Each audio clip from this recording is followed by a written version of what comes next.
Tetras, vidas, vueltas y ejes del mundo. Es una ojeada plural al mundo y también un espacio en el que el auditorio y los conductores pueden reconocer varios ángulos de análisis. Muy buenos días, auditorio de Radio Universidad y de TV UAC. Como todos los miércoles de 9 a 10 de la mañana estamos en una emisión más de Tetras. Hoy miércoles 27 de marzo de 2024. Este programa es grabado. Estamos en el periodo vacacional en la Universidad Autónoma de Querétaro, 2 semanas, Semana Santa, la semana posterior. Pero de cualquier manera estaremos atentos a los mensajes que nos hagan llegar. Nos pueden escribir al 442-249-8788. Los mensajes de texto en celular de cualquier manera nos llegan. No les doy el teléfono en cabina. El programa se retransmite todos los sábados a las 5 de la tarde. Tenemos un espacio en Facebook, Tetras Radio UAC. Pueden seguir este programa en vivo o de manera diferida en radio.uac.mx y tv.uac.mx.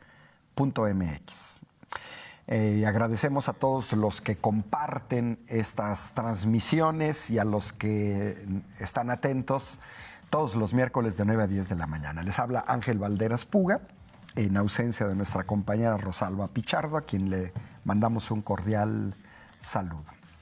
Y bueno, pues con Rosalba, el tema que decidimos tocar hoy tiene que ver con un tema que se tocó hace 15 días en la emisión en vivo, en donde hablamos de estas propuestas que vienen de dirigentes políticos, específicamente Marco Cortés, dirigente del PAN, quien propone cerrar la refinería de Tula Hidalgo, y de Xóchitl Gálvez, candidata del PAN, PRI y PRD a la presidencia de la República, quien propone cerrar las refinerías de Cadereyta en Nuevo León y de Ciudad Madero en Tamaulipas. Este tema ya lo tocamos hace 15 días, en donde di una serie de datos muy relevantes para entender qué es lo que puede estar detrás ante estos intentos o estas propuestas de cerrar refinerías. Favorecer intereses económicos de las grandes transnacionales que operan en las refinerías de Texas y favorecer a los que se dedicaron en el neoliberalismo a un negocio redondo, seguro, como es el de importar gasolinas y venderlas en el país. Es un producto de primera necesidad. Las gasolineras no necesitan hacer publicidad para que la gente vaya a adquirirlo. Es un energético de primer consumo. No más del 90% del transporte de personas y mercancías lo requieren.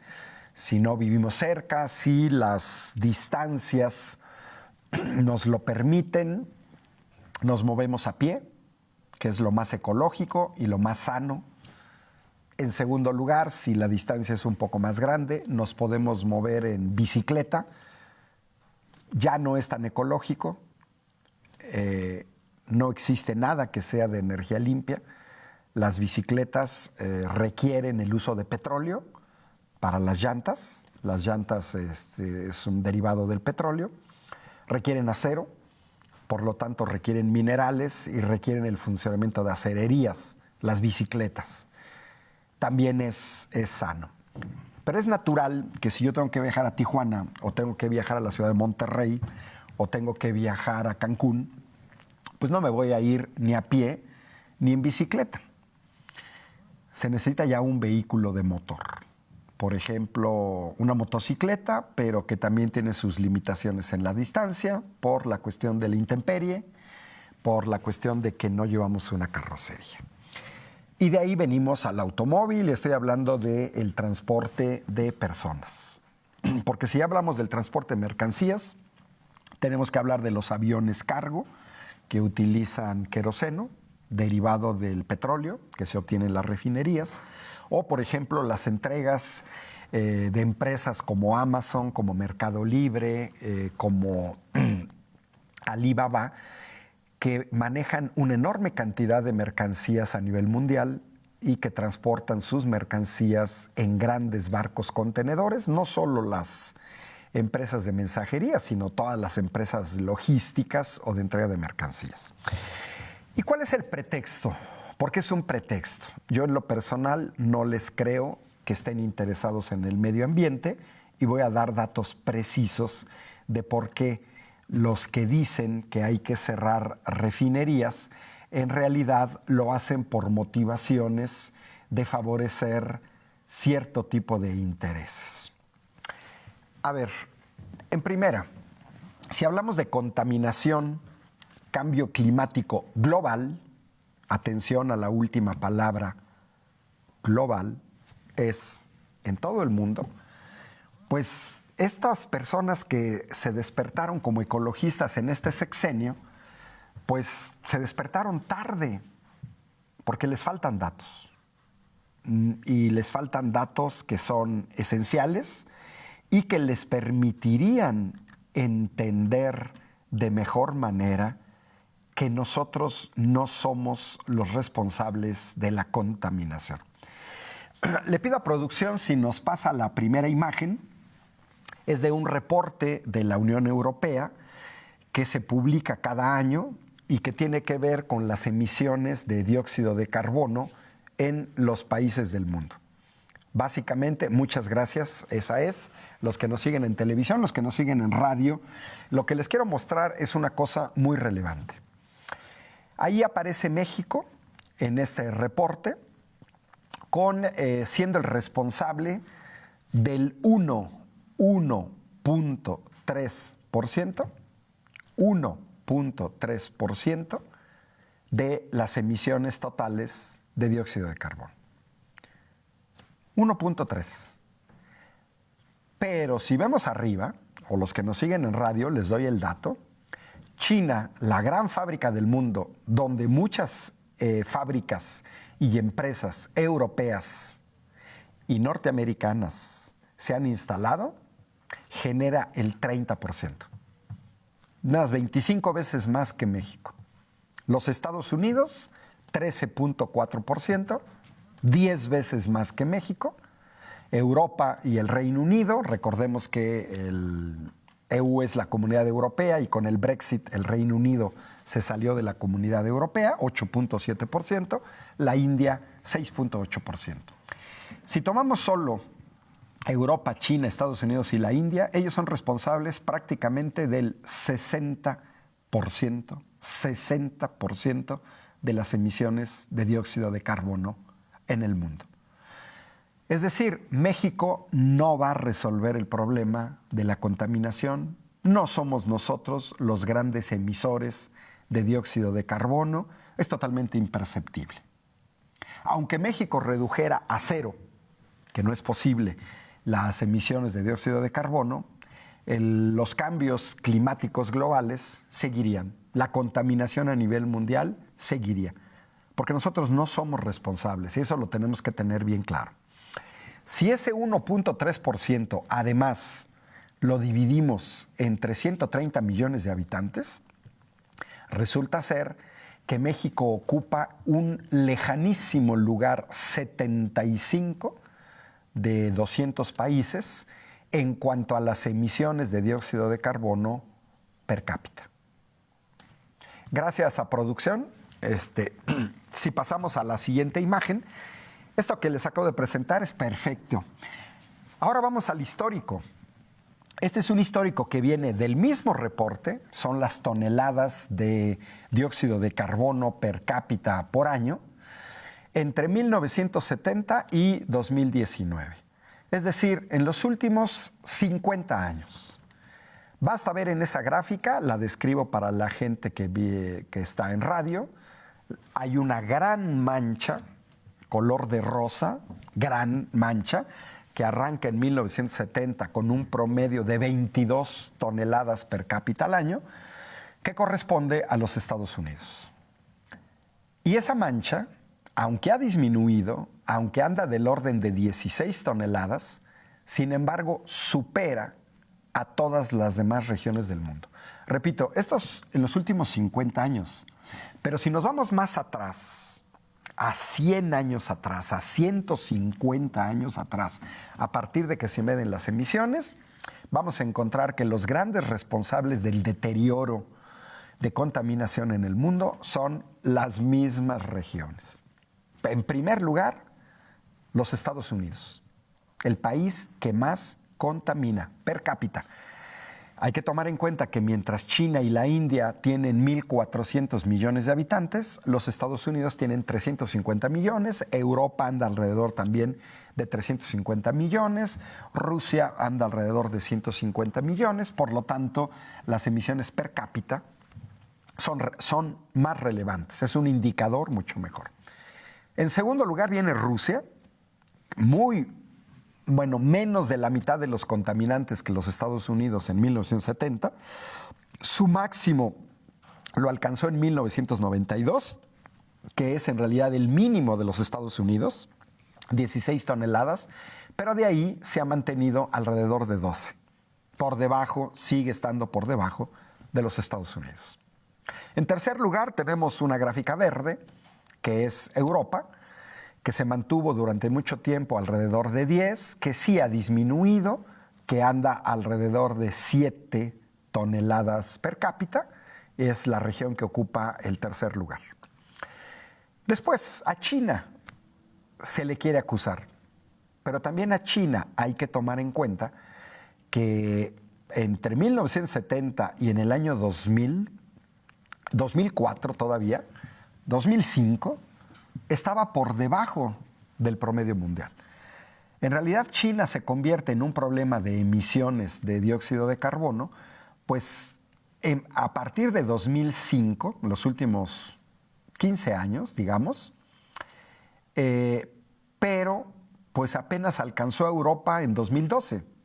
Es decir, hasta hace unos 10 años, cada europeo contaminaba más que cualquier chino. Y aunque las emisiones de China han aumentado y están del orden de 8 toneladas per cápita al año, las de los Estados Unidos es el doble. Es decir, el gran consumo de combustibles fósiles para procesos industriales, para la producción de productos, se da en los Estados Unidos. Gracias a producción. De eso no dicen nada. Absolutamente nada.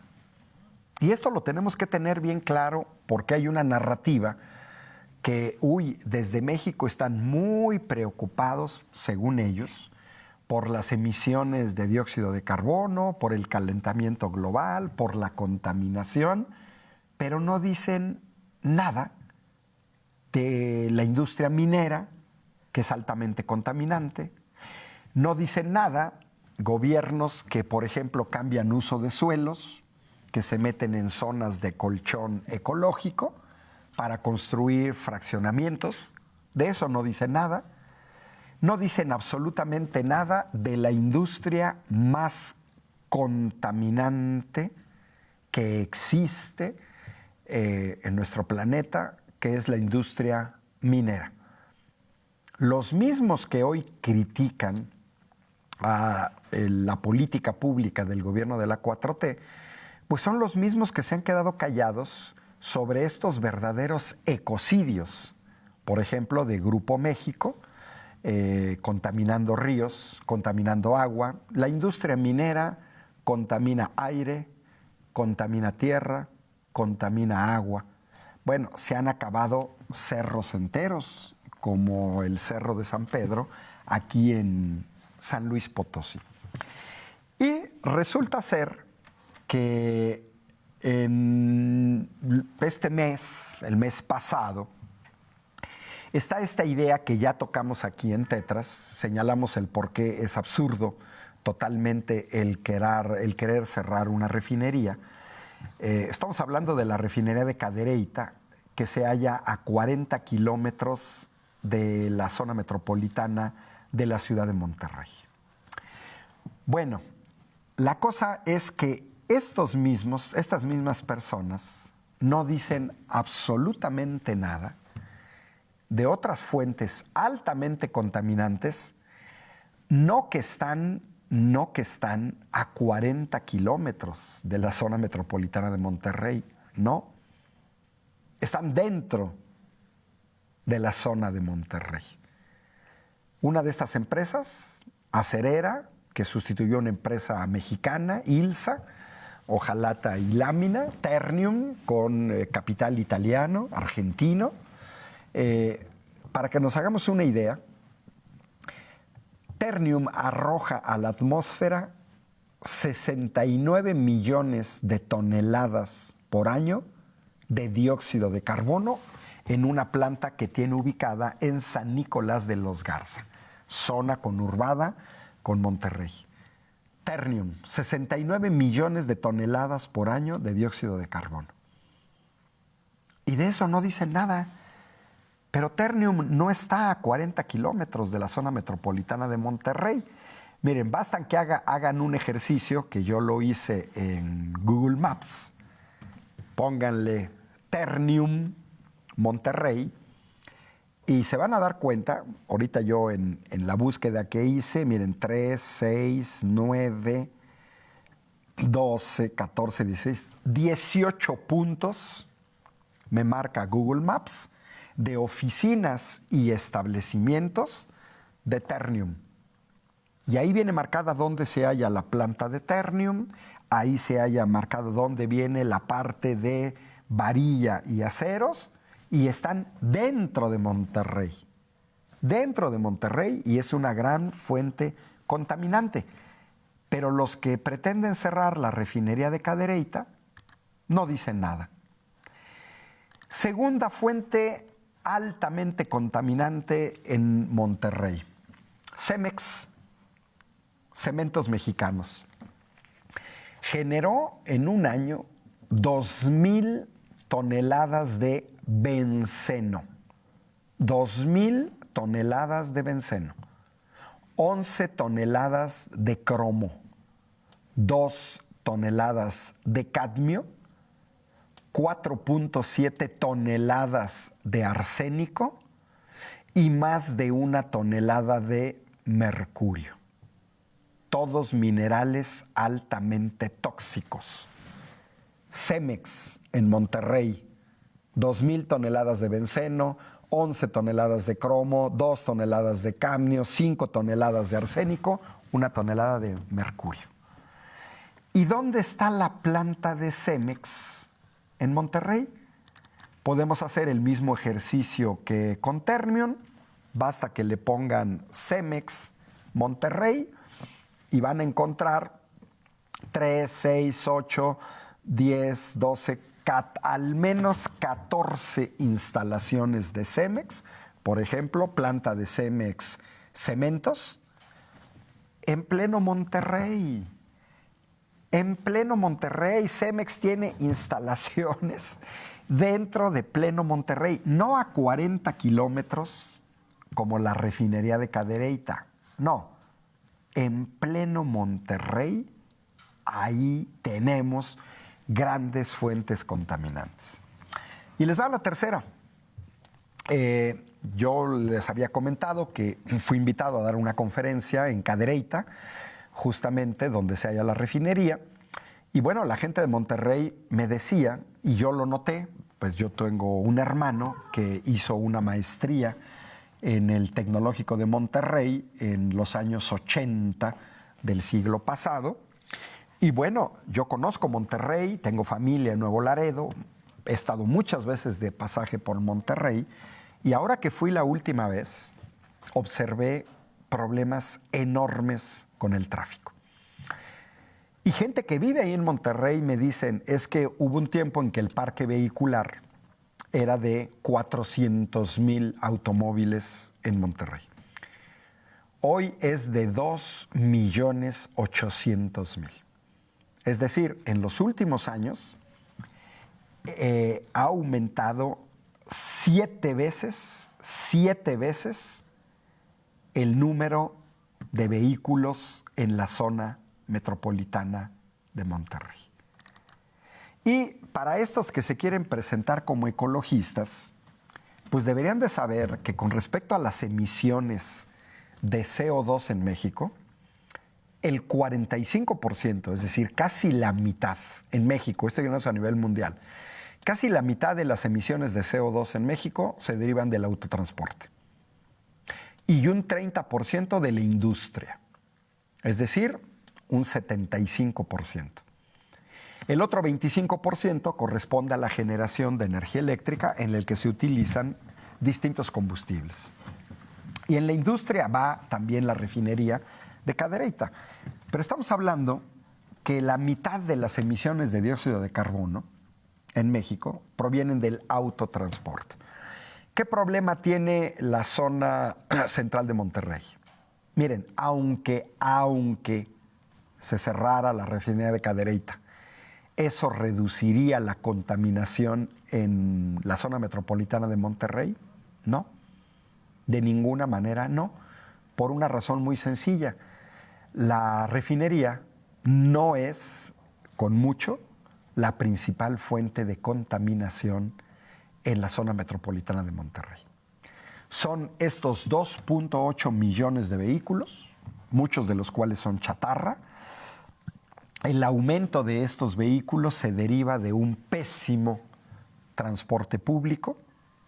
Hay que tomar en cuenta que los gobiernos neoliberales, al no apostar a lo público, viajan a Europa, pero no aprenden nada y no han aprendido que la mejor manera de moverse de manera foránea es con el tren, de preferencia con trenes eléctricos, que la mejor manera de moverse en las ciudades es con metro, si no se tiene dinero con el metro, con tranvías eléctricos, trolebuses eléctricos, con metrobuses, que son de preferencia también eléctricos, y un buen sistema de transporte público reduce la necesidad del ser humano de tener que usar un vehículo propio y se reduce la contaminación.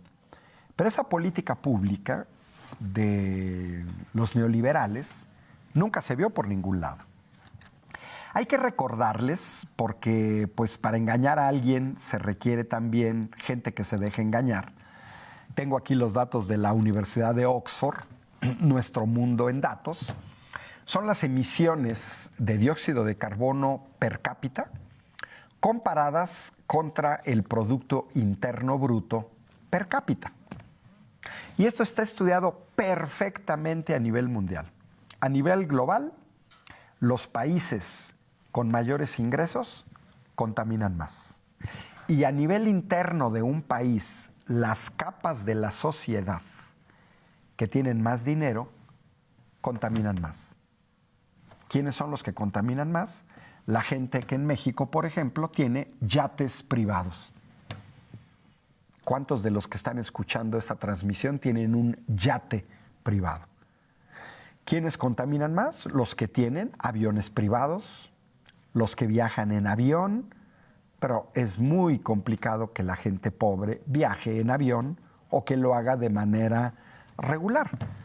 Y así tenemos que datos, repito, de la Universidad de Oxford, son de 2017, pero es idéntico. Es el proyecto de carbonización global de las Naciones Unidas y del Banco Mundial, pues señalan que países que tienen las emisiones más altas también se corresponden con ingresos per cápita más altos. Por ejemplo, países como Singapur, como Estados Unidos, como Canadá, como Suiza, que tienen ingresos per cápita, Reino Unido también, Suecia, que tienen ingresos per cápita arriba de $50,000 anuales, tienen también las más altas tasas de emisión de dióxido de carbono por habitante. Suiza anda cercana a las 15 toneladas, Canadá arribita de las 15 toneladas, Estados Unidos ya lo vimos, se anda moviendo entre 16 y 17 toneladas, pero Singapur va arriba de las 20 toneladas. Y países donde no está México, donde van ingresos entre 20,000 y 50,000 dólares al año, como puede ser China, Turquía, España, Francia, Polonia, Reino Unido, Rusia, pues también son de los que más contaminan. Van en el rango entre 5 y 10 toneladas per cápita al año. Todos esos países. Ya luego viene México con un PIB per cápita de 20,000, pero países muy pobres como Malawi, Etiopía, Tanzania, Pakistán, Guatemala, India, Indonesia, que no es tan, en primera tan pobre ni la Indonesia, pero andan abajo de 2.5 toneladas. Es decir, esto es algo que nos han querido engañar con un discurso aparentemente ecologista, pero que no se contrapone contra los hechos reales. Porque al PAN y al PRI ya los vimos gobernar, ya los vimos seguir una política pública. Por ejemplo, en 2018, cuando el actual presidente prohíbe el fracking, que es una de las técnicas más agresivas contra el medio ambiente, como lo saben muy bien en los Estados Unidos, genera terremotos, genera contaminación de mantos freáticos, utiliza una alta cantidad de agua para sus procesos. Quien brincó en contra de esta decisión totalmente ecológica fue el Consejo Coordinador Empresarial. Dijeron que eso era una mala noticia porque México debe producir más gas. Y el fracking, pues es una técnica que se utiliza para aumentar la extracción de gas o petróleo. Los norteamericanos iniciaron esta técnica buscando petróleo. En realidad les está produciendo más gas. Y se trata de inyección de grandes cantidades de agua a presión para aprovechar fisuras en el subsuelo y de esa manera poder recuperar combustibles fósiles. Entonces, en términos ecológicos, pues cuando nos vienen a decir que se está preocupados por la cuestión del medio ambiente, pues no se corresponde con los hechos porque nos lo vienen a decir gente que ya gobernó el país. Después del corte de la media hora, voy a dar unos datos esenciales para que veamos cómo, estando en el gobierno, ¿qué fue lo que promovieron? ¿Cuáles fueron las energías que promovieron desde el país? Porque una cosa es que nos vengan a decir, no, mira, yo estoy a favor del medio ambiente, y otra cosa muy distinta es que teniendo bajo control la Secretaría de Energía, Pemex, Comisión Federal de Electricidad, hasta 2007, Luz y Fuerza del Centro, pues sería interesante ver cuáles fueron las inversiones que se hicieron. Porque ahora querer echarle la culpa a una refinería, la de Cadereyta, o igual puede ser Ciudad Madero en Tamaulipas, o Tula, Hidalgo, de las grandes fuentes de contaminación como si se nos fuera la vida, uno se preguntaría, ¿son refinerías que tienen décadas funcionando? Ya fueron gobernadas por el PAN, ya fueron gobernadas por el PRI, ¿y qué fue lo que hicieron? Se gastaron miles de millones de pesos en la reconfiguración de la refinería de Cadereyta, y la pregunta es, ¿y por qué no la volvieron ecológica con todo lo que invirtieron? Trajeron a empresas coreanas, que son las que se encargaron de esa rehabilitación de la refinería, pero hoy se quejan de que es contaminante. Y entonces pregunta, ¿qué fue lo que hicieron con ese dineral que se gastaron en el sexenio de Vicente Fox? Nos tenemos que ir al corte de la media hora y regresamos aquí en Tetras. Estamos platicando sobre energía y contaminación.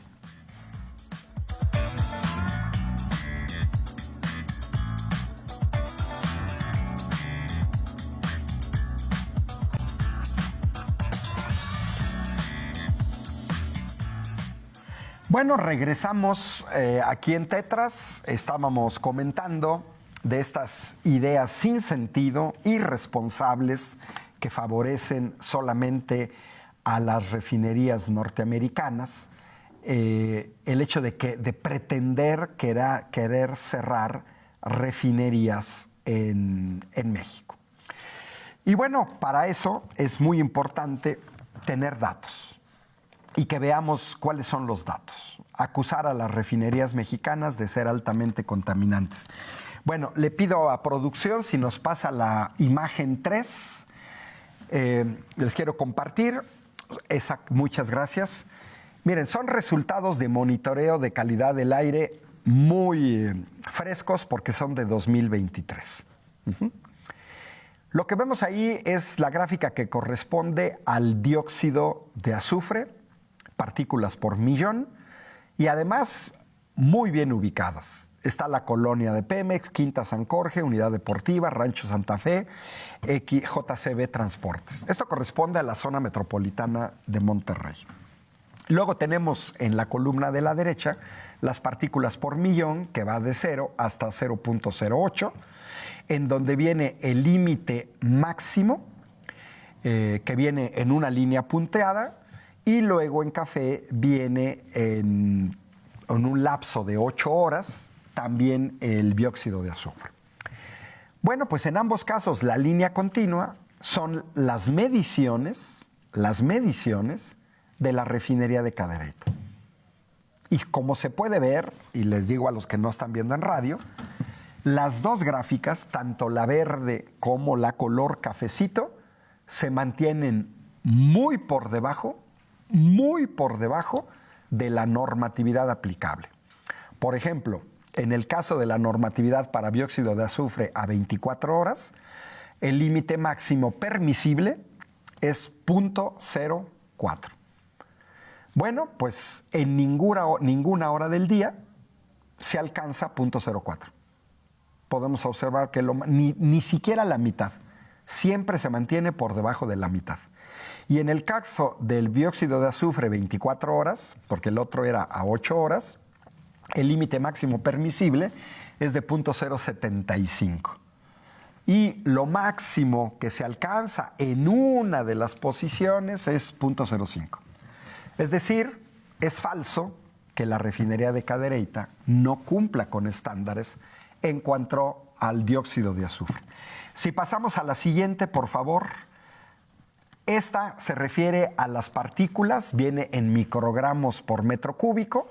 Lógicamente, no las voy a explicar, los que están siguiendo la transmisión en televisión pueden ver la gráfica, los comportamientos van a ser los mismos, lo que se mide en la refinería contra el estándar que se debe de tener en la normatividad aplicable está por debajo. La que sigue, por favor.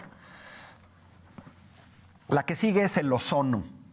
Igual, el ozono por debajo de los límites máximos permisibles. La que sigue es monóxido de carbono. Otra vez, en términos de monóxido de carbono, sigue siendo por debajo de los límites máximos permisibles. La que sigue se refiere al dióxido de nitrógeno, muy por debajo de los límites permisibles. Y bueno, una última, que son varias gráficas.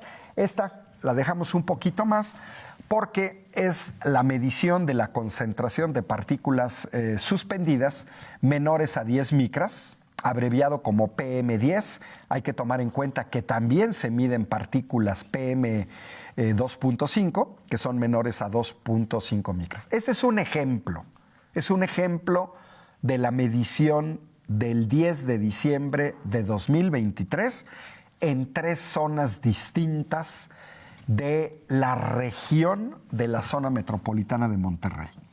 Es Cadereyta, Juárez y Apodaca. Las mediciones son a lo largo de las 24 horas del día. Viene en un color cafecito el límite máximo permisible y en color verde el resultado. Si observamos en el caso de Cadereyta, los microgramos por metro cúbico, en general se ajustan de la 1 de la mañana a las 10 de la noche prácticamente se ajustan al límite máximo permisible. En el caso de Juárez, pues podemos decir que prácticamente todo el día, entre las 12 de la noche y las 8 de la noche del día siguiente. Y en el caso de Apodaca, igual. Gracias a producción. Es decir, estos datos, que son datos de mediciones hechos por compañías especializadas ajenas a Pemex, demuestran de manera rotunda que no solo la refinería de Cadereyta, porque los datos son semejantes a los que se tienen en Tula, que se tienen en Ciudad Madero, de que Pemex en los últimos años se ha preocupado por cumplir con los límites máximos permisibles de contaminantes. Y ahora sí, vámonos a la última gráfica, que es una gráfica de pastel, porque esta gráfica a mí me parece muy interesante, porque es una gráfica que no tiene que ver con el gobierno actual. Es una gráfica elaborada por la Secretaría de Energía con información de SENACE en 2018, durante el gobierno de Enrique Peña Nieto. En este caso es una gráfica que tiene que ver con la generación de energía eléctrica en México. 2018. El neoliberalismo nos llegó en México en 1982 con el gobierno de Miguel de la Madrid. La energía eólica y la energía solar comenzaron a producirse de manera masiva en 1983 y en 1984 respectivamente. En el caso de la energía eólica, la que viene del viento, el primer país que comenzó a producir energía eléctrica usando energía eólica fue Dinamarca en el lejano 1984. Para 1988, Dinamarca ya había sido rebasada por los Estados Unidos. Para 1989, Alemania y Holanda estaban ya produciendo energía eléctrica. Pero vámonos al año 2000, al sexenio de Vicente Fox, de Felipe Calderón, de Enrique Peña Nieto. Ahí arrancamos este último tramo de los gobiernos neoliberales. Y países como Alemania ya había alcanzado el lugar número 1. Después Estados Unidos, España, Dinamarca, India, Reino Unido, China, Holanda, Italia, Grecia, Suecia, Canadá, pero ahí no está nuestro país. Nuestro país no aparece ni siquiera en 2010, quiere decir que en los sexenios de Vicente Fox y Felipe Calderón, no. México aparece hasta por ahí del 2020 con una producción que más o menos alcanza un poquito. Lo podemos ver los que están siguiendo la transmisión en televisión, que está marcado ahí como eoeléctrica, que no rebasa ni siquiera el 4%. Estamos hablando que el neoliberalismo llegó en 1982 y estamos hablando que en el 83 y en el 84 ya comenzó a haber disposición de equipos para generar energía eléctrica a partir del viento y a partir del sol. Bueno, pues en 36 años de neoliberalismo, los hechos demuestran que nunca les interesó el ambiente, porque en 36 años solamente el 4% de la generación de energía eléctrica en México proviene de aerogeneradores. Y hay que decirlo, que la mayor parte de esos aerogeneradores extranjeros. Si ahora nos vamos a la energía fotovoltaica, aparece en el esquema una mini rebanada que no rebasa ni siquiera el 1%, el 0.7%. Bueno, en 1983, Estados Unidos producía ya energía eléctrica a partir del sol. Para 1990 lo hacía España, Italia, Portugal, Reino Unido, Argelia, Argentina, Australia, Austria, Azerbaiyán. No, Azerbaiyán todavía no, pero sí China. Sí China y sí Canadá. Y México comienza a aparecer hasta el año 2000, pero no avanza, ya ni siquiera aparece en la clasificación del 2010 y mucho menos en la clasificación del 2018, porque quiere decir que es irrelevante. Esta gráfica nos muestra la demagogia de hoy el PAN y el PRI cuando nos vienen a hablar de que les interesa el ambiente. Porque además hay que señalarlo, es muy extraño que la energía hidroeléctrica, que genera más del 10% de la electricidad en nuestro país, no la consideran como energía renovable. Normalmente se llenan la boca con paneles fotovoltaicos y con aerogeneradores. Pero si sumamos el porcentaje de aerogeneradores y paneles fotovoltaicos, apenas llega al 4.6. Ni siquiera la mitad de la energía eléctrica que generan nuestras presas. Y como pueden observar, este es el país que heredó el PAN y el PRI. Más de la mitad de la energía eléctrica generada en este país, plantas de ciclo combinado que utilizan gas y vapor de agua, 13% de térmica convencional y un 9.2% de carboeléctricas, aparte un 0.7% de combustión interna. Si le sumamos, estamos hablando de un 64, 73, más o menos un 74, 75%, gracias a producción ya por la gráfica, estamos hablando de que más o menos un 75% de la generación de energía eléctrica en este país, que heredaron 36 años de neoliberalismo, fueron combustibles fósiles. Y los mismos que heredaron todo este andamiaje industrial, hoy se quejan de la contaminación. Miren, cada país vela por sus intereses. En la cumbre climática global del Reino Unido en 2021, la COP26 en Glasgow, esto es un encuentro internacional promovido por los Estados Unidos, por la ONU. Bueno, pues con respecto al carbón, que es el energético más contaminante en absoluto, el CO2, se propone en la COP26 reducir el uso de carbón. Bueno, pues Estados Unidos, China, India y Australia se negaron. Así de sencillo, se negaron. ¿Y dónde estaban estos pseudo ecologistas mexicanos? ¿Por qué no dicen nada de que Estados Unidos, China, India y Australia se negaron a reducir el uso de carbón?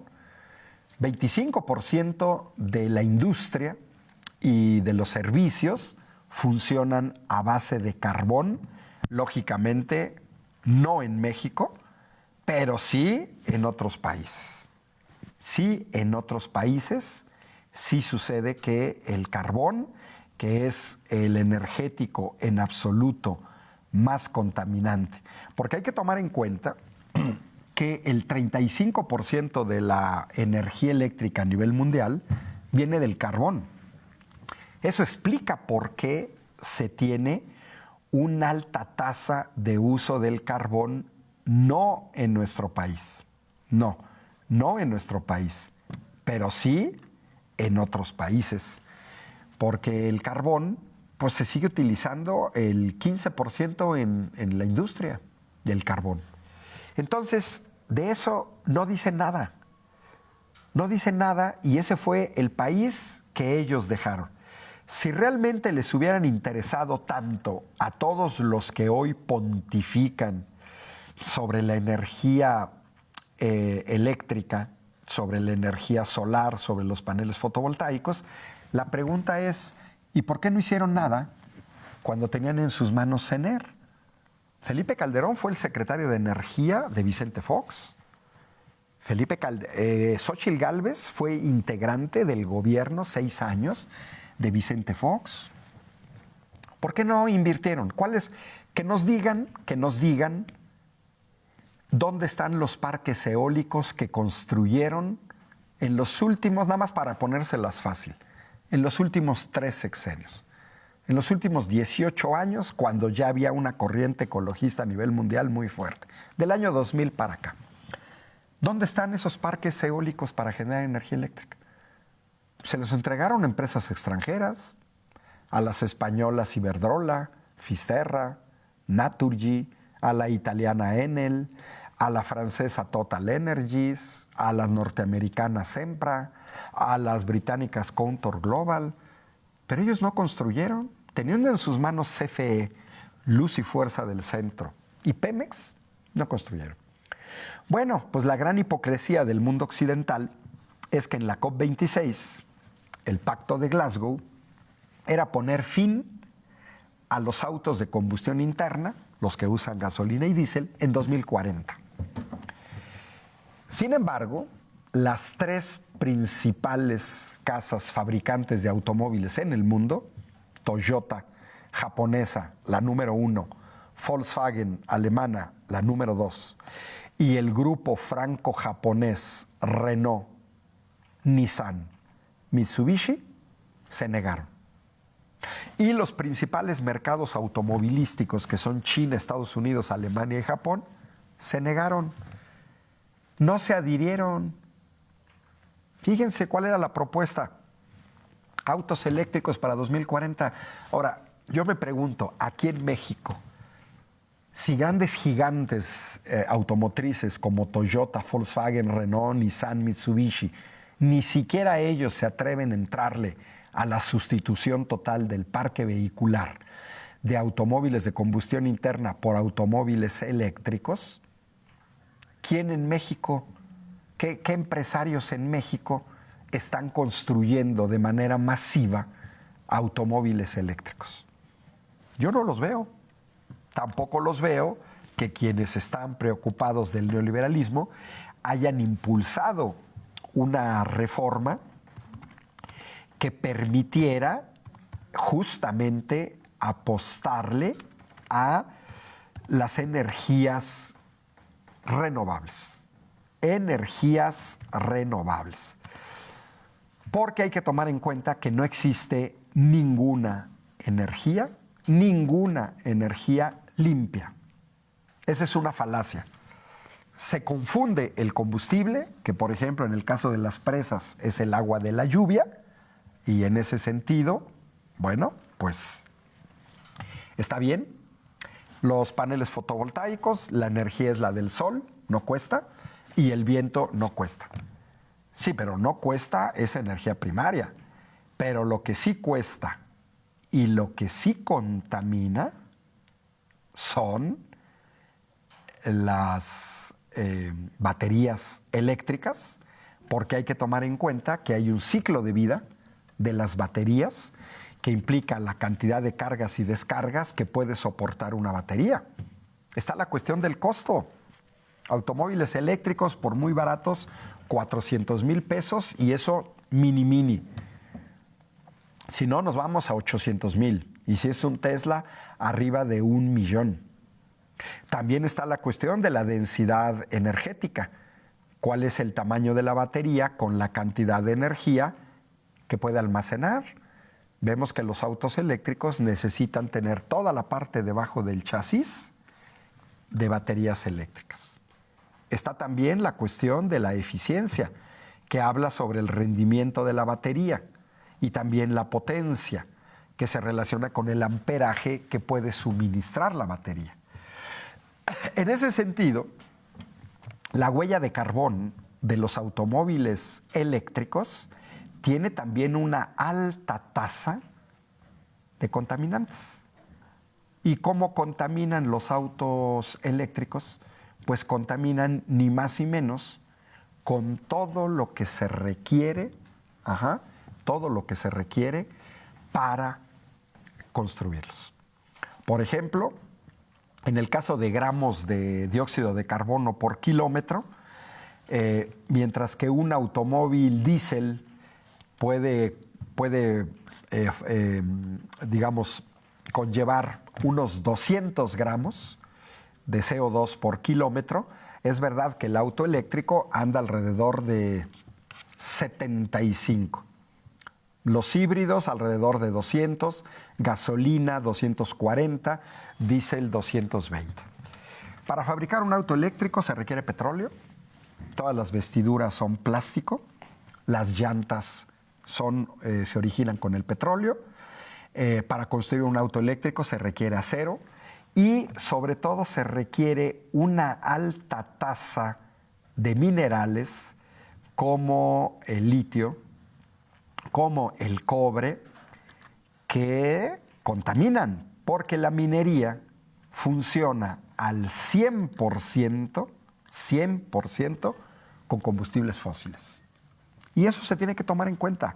Por eso no es que digan, ay, el auto eléctrico no contamina. No, ya trae una huella de carbón. Los minerales que usaste, ya señalé, cobalto, litio, las tierras raras, el grafito y todo lo que se necesita para fabricar los paneles fotovoltaicos y los aerogeneradores.